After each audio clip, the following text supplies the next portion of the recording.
Félicitations! Si vous êtes ici, c'est que vous avez survécu à la première vidéo. Il va en avoir d'autres des vidéos pour vous mettre à l'épreuve ou pour vous enseigner, ça dépend comment vous le voyez. Et pas des vidéos de cuisine, là. On ne fait pas ici des recettes de gâteaux au chocolat ou aux carottes. Ici, on est en train de faire la trigonométrie. Comme là, cours 2, trouvez la mesure d'un angle. Vous avez présentement devant vous un très joli triangle rectangle, bleu. La mesure de l'hypoténuse est de 7 mètres et la mesure du côté adjacent à l'angle A est de 6 mètres. Et là, ce qu'on cherche ici, c'est la mesure de l'angle A. C'est la mesure de l'angle qui est ici. Mais on va voir dans quelques secondes que les touches sin-1, cos-1 et tan-1 permettent justement de trouver la mesure d'un angle. Comment on fait ça? Simplement, il suffit de poser un rapport trigonométrique très ordinaire. On connaît la mesure de l'hypoténuse et on connaît la mesure du côté adjacent à l'angle A. Hypoténuse, adjacent, c'est qui? C'est quoi? Lequel? C'est lequel le rapport trigonométrique qui implique l'hypoténuse et le côté adjacent? Bien sûr, c'est le cosinus. Et on va donc écrire cos de A. On ne peut pas écrire de nombre, on ne peut pas écrire cos de 47 degrés. On ne connaît pas la mesure de l'angle A. Donc, on écrit cos de A. La mesure du côté adjacent divisée par la mesure de l'hypoténuse, vous n'êtes pas obligé de l'écrire, mais écrivez égale 6 sur 7, ce qui donne environ 0,857. Mais là, n'allez pas croire, chers amis, chers auditeurs, n'allez pas croire que l'angle A mesure 0,857 degrés. Ça serait une bêtise. C'est le cosinus de l'angle A qui vaut 0,857. Okay? Le cos de l'angle A vaut 0,857. Alors, notez l'écriture, comment c'est joli.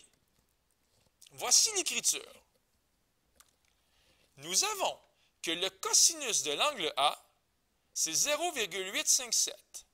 Qu'est-ce qu'on va faire pour trouver la mesure de l'angle A? Il suffit d'utiliser la touche cos-1. Vous voulez avoir des points, vous voulez séduire votre professeur avec votre belle écriture mathématique, mais vous allez écrire ça comme ça. La mesure de l'angle A est égale au cosinus moins 1 de 0,857. En utilisant la touche cosinus moins 1, vous êtes en train de faire une prière avec votre calculatrice, vous êtes en train de lui demander gentiment, « Chère calculatrice, dis-moi, quel angle a un cosinus de 0,857? » Et si vous êtes gentil, doux et aimable, la calculatrice devrait vous répondre environ 31 degrés. On continue. Un autre exemple. La route des Bleuets magiques descend avec une pente de 8 %. Quel est l'angle de dépression? On cherche ici la mesure de l'angle A et la route des Bleuets magiques qui descend. Si on a une pente de 8 %, ça veut dire par exemple que pour un déplacement horizontal de 100 mètres, on a un déplacement vertical de 8 mètres. Et ici, on cherche la mesure de l'angle A et le rapport trigonométrique que je vais utiliser, ici, ce côté-là, c'est le côté adjacent à l'angle A. Et ici, on a le côté opposé à l'angle A. Adjacent, opposé, c'est la tangente. On écrit donc tangente de A qui est égale à 8 sur 100 comme dans 0,08. Attention, l'angle A ne mesure pas 0,08 degrés, c'est le même principe que tantôt. C'est la tangente qui vaut 0,08. On utilise donc la touche tangente moins 1. Et là, je vous invite à faire pause et essayez par vous-même. Quelle est la bonne écriture? Encore une fois, pour séduire votre correcteur, pour lui donner l'envie de vous donner des points.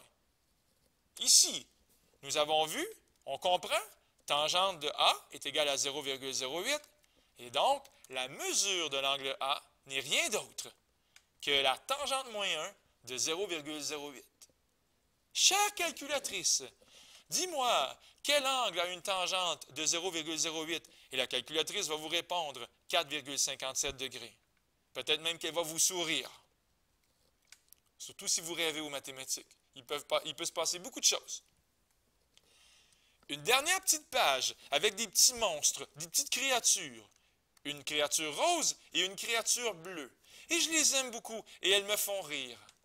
La créature bleue ici, c'est sin-1, cos-1, tan-1. La créature rose, sin, cos, tan. Et chaque créature semble se nourrir de sa façon à elle. Elle a sa propre diète.